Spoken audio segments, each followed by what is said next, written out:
Hi, I'm Arkadeep and these are the top 7 lies or exaggerations in Jurassic Park. Jurassic Park is my favorite movie and my favorite director is Steven Spielberg. I have seen Jurassic Park 10 times. Jurassic Park is the best movie in cinema history, but just a minority figured out the hidden lies in the movie. Now you might be asking, how did I get all of these lies? All of the lies have been told by actual dinosaur experts. The reference to all of the lies is given in the description. Now, all that being said, let's head to the Jurassic.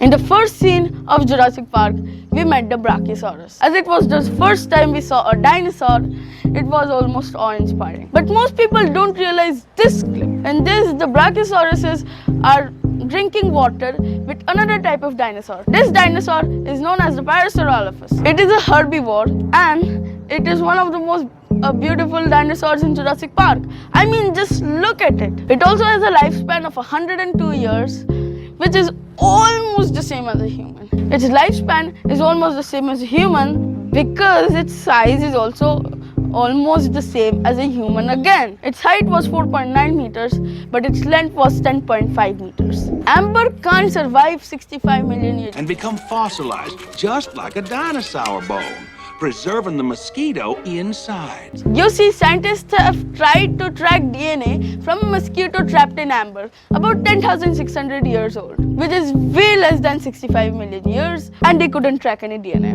DNA is a fragile compound. The amber slowly reacts with the DNA and destroys it. T-Rex did not roar.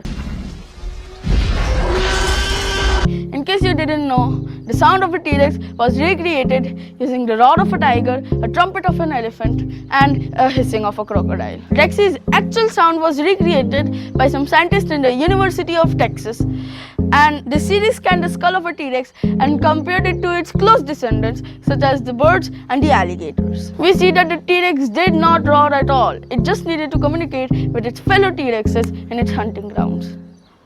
It used to communicate in very low frequencies, which would literally shake the ground. It would have been a more intense version of Alan Grant's Brachiosaurus.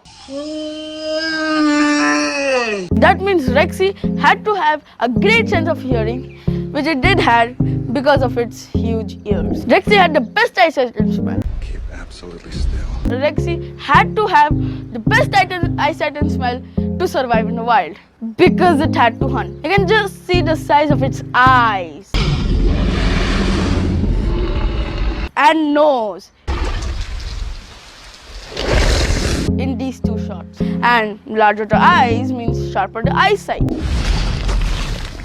Do you know what is the bite force of a T-Rex? 3.6 metric tons. Yeah, that's about 3 cars. And you know what is the stomp force of a T-Rex? Also 3 metric tons. So basically, if the stomp didn't work, the bite will. Dilophosaurus is the most threatening creature in Jurassic Park, but it did not spit.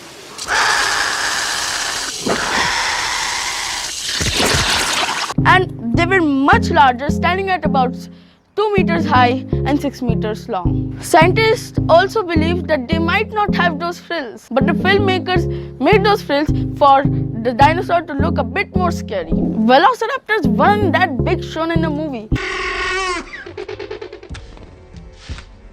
But just when the film was released, a new type of raptor was discovered. It was known as the Utahraptor, and it did stand 6 feet tall.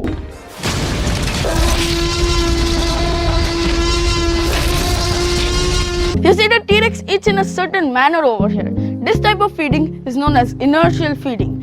In this T-Rex shakes its meal so much that it gets unconscious. I saved the biggest lie at the last, and that is most dinosaurs in Jurassic Park aren't from the Jurassic. Most are from the Cretaceous, like the T-Rex and the Triceratops.